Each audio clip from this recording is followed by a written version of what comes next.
बिस्मिल्लाहिर्रहमानिर्रहीम। स्टूडेंट्स, आप लोगों को पता है कि हम लोगों ने कल एक न्यू चैप्टर स्टार्ट किया था स्पोर्ट एंड मूवमेंट का।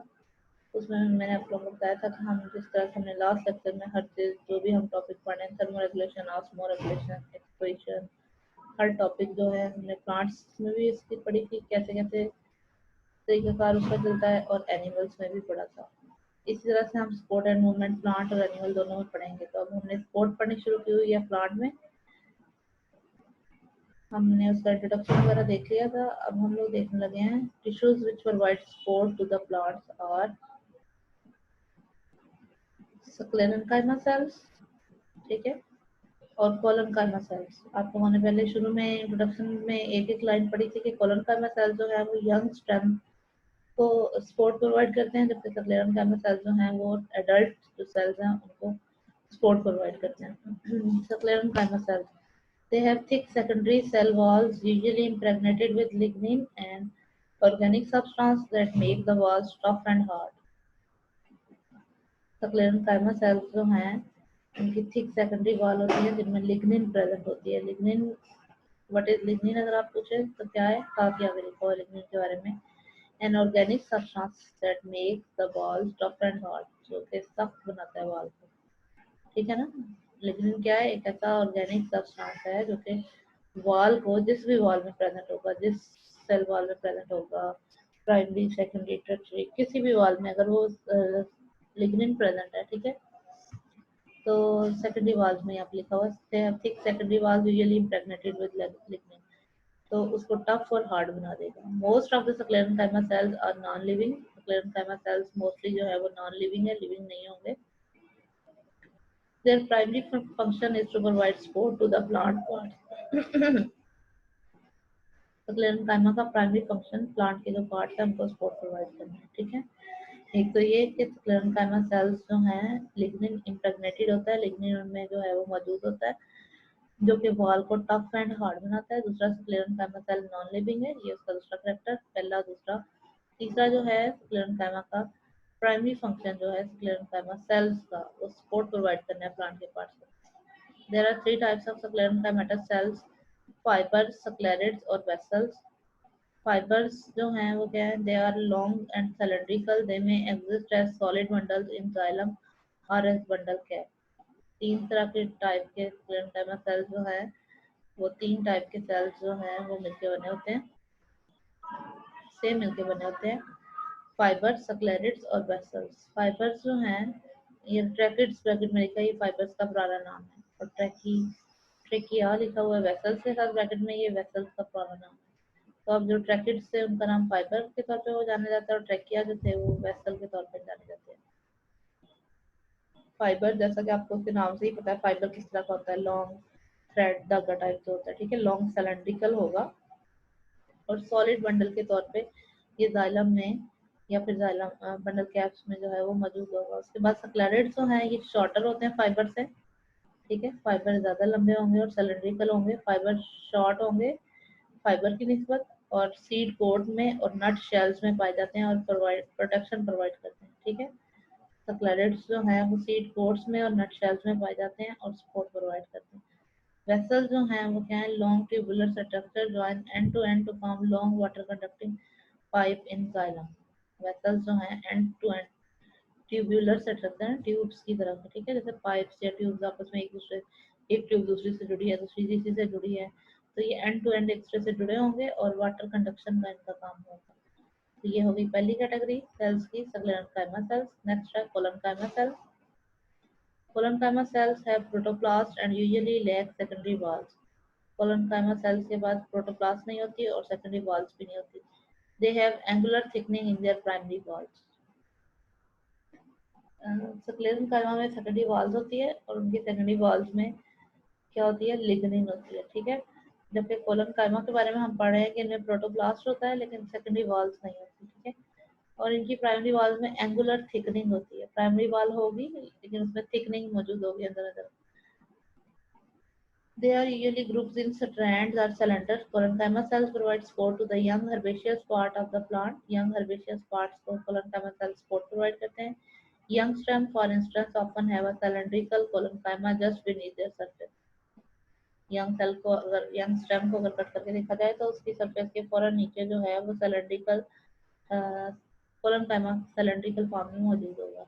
Collenchyma cells are elastic, elongate with their growth of stem and leaves. Elastic होते हैं कोलनकाइमा सेल. सबक्लेनकाइमा सेल हार्ड होते हैं. आपने पढ़ा था उनमें लिग्निन होता है, उसकी वॉल में प्रेजेंट होता है, जबकि कोलनकाइमा सेल और नॉन लिविंग होते हैं, ग्रो नहीं करते वो. ठीक है. कोलनकाइमा सेल्स जो हैं वो क्या करेंगे, इलास्टिक होंगे और जैसे जैसे स्टेम और लीव्स ग्रो करेंगे वैसे वैसे कोलनकाइमा सेल्स भी बड़े होते जाएंगे. नेक्स्ट हम लोग पढ़ेंगे significance of secondary growth.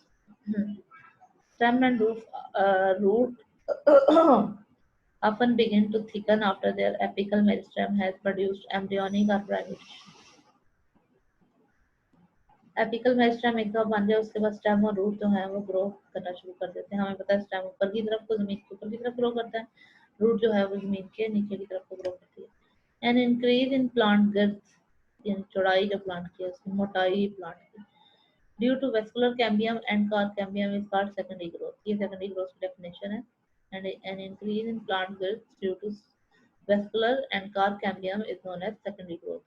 The result of secondary growth is most evident in woody plants like trees, shrubs and vines. Secondary growth हो रही है, ये ज़्यादा क्लियरली देखी जा सकती है पेरिनियल प्लांट्स में, जो साल हर साल तक रहने वाले प्लांट होते हैं. पेरिनियल प्लांट्स वो होते हैं जो साल हर साल तक रहने वाले होते हैं, जैसा कि ट्रीज, श्रब्स, वाइन. और उनमें देखें तो पता चल जाता है सेकेंडरी ग्रोथ जो है वो हुई है. Secondary growth occur due to division in number 1 vascular cambium, number 2 cork cambium. ठीक है. वेस्कुलर और कार कैम्बियम, ये दोनों कैम्बियम अगर किसी के साथ लग गया तो इसका मतलब है वो मेरिस्टेमेटिक सेल है, उस सेल में डिवाइडिंग एबिलिटी मौजूद है. तो वेस्कुलर और कार कैम्बियम दोनों में डिवीजन होगी और उसके नतीजे में जो है वो क्या होगी, सेकेंडरी ग्रोथ होगी. Vascular cambium first appears as a cylinder of actively dividing cells between primary xylem and primary phloem. Vascular cambium जो है वो प्राइमरी जाइलम और प्राइमरी फ्लोएम के दरमियान में मौजूद होता है. Vascular cambium give rise to new tissues, one is secondary xylem. ठीक है. Next to the inner surface of the vascular cambium and the other is secondary phloem. Primary xylem और प्राइमरी फ्लोएम के दरमियान में वेस्कुलर कैम्बियम प्रेजेंट होता है और vascular cambium जब डिवीजन करता है यानी जब एक्टिविटी शो करता है तो सेकेंडरी जाइलम और सेकेंडरी फ्लोएम बनाएगा vascular cambium. Secondary xylem causes most of the increase in stem thickness. Secondary xylem की वजह से स्टेम की थिकनेस, गिर्थ में इजाफा होगा. ठीक है. स्टेम की जो चौड़ाई है उसमें इजाफा होगा. Over a year, a woody stem gets thicker and thicker, and its vascular cambium produces layer upon layer of the secondary xylem. एक woody stem जो है वो मोटे से मोटा होता जाता है साल जब vascular cambium ग्रोथ अपनी बढ़ाता है तो क्या होगा, vascular cambium की वजह से secondary xylem बनते जाएंगे और क्या होगा, उसकी ग्रोथ. secondary xylem हमें पता है कि थिकनेस, मोटाई में इजाफा कर रहा है स्टेम की. तो जो ग्रोथ रिंग्स, एक साल में एक रिंग बनेगा. ठीक है. तो वो लेयर्स जब दरख्त को कट करते हैं उसके दरमियान में गोल गोल से रिंग से शो हो रहे होते हैं ना, सेकेंडरी जाइलम की वजह से बनने वाले रिंग होते हैं. ठीक है. और वो रिंग विजिबल होते हैं. Since one ring is formed in 1 year, a count of rings at the base of trunk indicate the age of the tree at the time it was cut. ठीक है. हमें पता है कि एक रिंग जो है वो एक साल में बन रहा है, वेस्कुलर सेकेंडरी जाइलम की एक्टिविटी से बन रहा है और एक रिंग एक साल में बन रहा है. तो जब हम ट्री को कट करेंगे उसकी बेस पे रिंग को अगर काउंट करेंगे तो हमें पता चल जाएगा कि जितनी टोटल रिंग है उतना ही उस प्लांट का या उस ट्री की उतने साल एज है. In most trees, consumption of water and dissolved substances by secondary xylem become limited to the outer or younger portion of that tissue. As trees grow older, only a few annual rings are active in conduction at one time. अच्छा, जैसे जैसे कुछ tree में जो है conduction of water and dissolved substances by secondary xylem become limited to the younger portion of that tissue. मतलब xylem का काम आपको पता है कंडक्शन होता है वाटर और उसमें डिसॉल्व्ड सब्सटेंसेस की. लेकिन जैसे जैसे ट्री जो है वो ओल्ड हो जाता है तो सारे के सारे जो सेकेंडरी जाइलम वाले ग्रोथ रिंग होते हैं वो कंडक्शन नहीं करवा सकते. कुछ कंडक्शन करवाते हैं, कुछ नहीं करवाते. तो जो कंडक्शन करवाएंगे उनको कहेंगे एक्टिव पोर्शन और जो कंडक्शन नहीं करवाएंगे उनको कहेंगे नॉन एक्टिव वुड. जो कंडक्शन करवा रहे हैं वो है एक्टिव वुड और जो कंडक्शन नहीं करवा रही वो है नॉन एक्टिव वुड. तो जो एक्टिव पोर्शन होगा उसको कहेंगे सैप वुड, यानी जिसमें जिस पोर्शन में कंडक्शन हो रही है, और जिस पोर्शन में से कंडक्शन नहीं हो रही उसको कहेंगे hard would. In most species the hardwood accumulates a variety of chemicals such as hardwood जो कि कंडक्शन नहीं कर रही, उसमें जो है वो मुख्तलिफ चीजें स्टोर हो जाती हैं, रेजन, ऑयल, गम्स, टेनिन्स। और वो क्या करते हैं, एक तो रेजिस्टेंट डिके, ट्री को डिके होने से, खराब होने से बचाते हैं, एक तो ये वाले केमिकल जो हार्डवुड में स्टोर हो गए हैं, और दूसरा इंसेक्ट अगर अटैक कर दें तो उनसे भी बचाव में मदद करते हैं ये केमिकल, ये रेजन, ऑयल्स वगैरह जो स्टोर हुए हुए हैं हार्डवुड में, ट्री के हार्डवुड में। हार्डवुड कौन सा पोर्शन है, नॉन कंडक्टिंग पोर्शन ट्री का। For example in red cedar and conifers, ये प्लांट्स के नेम है, ठीक है, ट्रीज के नेम है। ये आप लोगों ने बच्चा डायग्राम जो है ये ड्रा करनी है, ज़ुबानी सबको आनी चाहिए। सबसे पहले जो है वो बाहर वाली एपिडर्मिस होगी, उसमें कार्क, कॉर्क कैम्बियम, कॉर्टेक्स। सबसे पहले वाली जो आउटर मोस्ट लेयर है उसके नीचे आएगी कार्क की लेयर, फिर कॉर्क कैम्बियम, फिर कॉर्टेक्स, फिर फ्लोएम, वेस्कुलर कैम्बियम, जाइलम होगा, secondary xylem, annual growth ring, primary xylem और पिथ। ये सारी चीजें देखना, ट्री को कट करके उसमें दिखाया हुआ है। हार्डवुड जो कि नॉन कंडक्टिंग पोर्शन है और सैपवुड जो कि कंडक्टिंग पोर्शन है। Another important function of the cambium, एक तो कैम्बियम का फंक्शन है कि वो सेकेंडरी ग्रोथ करवा रहा है, और दूसरा इंपॉर्टेंट फंक्शन क्या है कैम्बियम का, कि वो कैलिस की फॉर्मेशन करता है, कैलिस और would tissue over the wound. Wound जो है जख्मी पार्ट होता है, अगर प्लांट पे कहीं कट लग जाए तो उस पे दोबारा वहाँ पे ग्रोथ हो जाती है, वो दोबारा वहाँ से ग्रो कर जाता है, तो वो कौन करवा रहा होता है, कैम्बियम करवा रहा होता है। कैम्बियम जो है वो वहाँ पे बहुत सारे सॉफ्ट पैरेन्काइमेटस टिश्यू जो है वो बना देगा, जिसकी वजह से जो स्टेम और रूट्स की कट सरफेसेस हैं उनके ऊपर सेल बन जाएंगे, बहुत ज़्यादा पैरेन्काइमेटस सेल्स बन जाएंगे, जो कि कैलस बनता है, कहलाता है, ठीक है। Callus unite the branches during budding and grafting.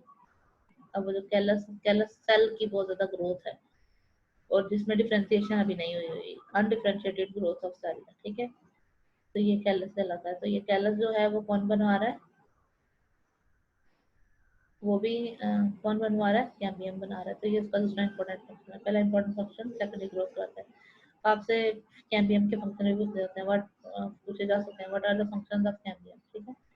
अब प्लांट में स्पोर्ट हमने कंप्लीट कर लिया। अब नेक्स्ट टॉपिक हमारा स्टार्ट हो रहा है मूवमेंट्स इन प्लांट। प्लांट में मूवमेंट्स होंगी, उसकी मुख्तलिफ टाइप्स होंगी, ये हम थोड़ा सा देख लेते हैं कौन कौन सी टाइप्स हैं, लेकिन पढ़ेंगे इसको कल ही। Organisms respond to external as well as internal stimuli. Animals move in response to external stimuli. Similarly, plants show movements. Animal जो है वो response animal move in response to external stimuli. Similarly, plant also show movement. Animals change their location in response to stimulus. Plants are fixed, therefore they change their growth pattern. Animal अपनी जगह show कर लेते हैं किसी response के लिए, यानी अगर कोई चीज एनिमल पे हमलावर होने लगी है तो एनिमल फौरन जो है वो क्या करेगा, भाग जाएगा वहाँ पे। जबकि प्लांट अपनी जगह पे फिक्स होते हैं, तो उनको अगर कोई चीज स्टिमुलाई, कोई इन्वायरमेंट में एक्सटर्नल या इंटरनल स्टिमुलाई क्रिएट होता है, तो प्लांट अपनी ग्रोथ का पैटर्न बदल लेते हैं, ठीक है। जगह तो बदल नहीं सकता, ग्रोथ का पैटर्न बदल लेता है। टाइप्स ऑफ मूवमेंट, दो टाइप की मूवमेंट्स हैं प्लांट में, ऑटोनोमिक और paratonic. Autonomic movements are spontaneous movement due to internal causes. अगर प्लांट के अंदर कोई ऐसी चेंज हुई है और प्लांट ने मूवमेंट शो की है तो वो ऑटोनोमिक मूवमेंट की कैटेगरी में आएगा। और पैराटोनिक मूवमेंट जो एक्सटर्नल कॉजेज की वजह से, यानी बाहर इन्वायरमेंट में टेम्परेचर कम या ज्यादा हो गया, सर्दी हो गई, गर्मी हो गई, बाहर वाले इन्वायरमेंट में अगर कोई स्टिमुलस क्रिएट हुआ है और उसके नतीजे में प्लांट ने अपनी ग्रोथ चेंज की है, तो पैराटोनिक मूवमेंट होगी। ऑटोनोमिक मूवमेंट इंटरनल कॉजेज की वजह से है, पैराटोनिक मूवमेंट एक्सटर्नल कॉजेज की वजह से। ऑटोनोमिक मूवमेंट्स, ये आपने बस नाम याद करने हैं, पढ़ेंगे हम कल ही। ऑटोनोमिक मूवमेंट्स की तीन सब टाइप्स हैं, टैक्टिक मूवमेंट, टर्गर मूवमेंट और ग्रोथ मूवमेंट, ठीक है। टैक्टिक, टर्गर और ग्रोथ मूवमेंट। और पैराटोनिक मूवमेंट जो है वो दो टाइप के हैं, ट्रॉपिक मूवमेंट और नास्टिक मूवमेंट। ये अपने मेन हेडिंग याद कर रही है, आगे ये जो हेडिंग है आप पढ़े, इनके अंदर भी सब हेडिंग्स हैं। प्लांट की मूवमेंट्स दो टाइप की हैं, ऑटोनोमिक और पैराटोनिक। ऑटोनोमिक की तीन टाइप्स हैं, टैक्टिक, टर्गर और ग्रोथ। और पैराटोनिक की भी दो टाइप्स हैं, कौन सी हैं, नास्टिक और हाइपोनास्टिक मूवमेंट, ठीक है। और आगे इन्हीं की भी मजीद सब टाइप्स आएंगी, तो ये हम लोग कल पढ़ेंगे डिटेल से टॉपिक। आप लोगों ने इसको अच्छी तरह से पढ़ना है स्टूडेंट्स लेसन को, और इसको तैयार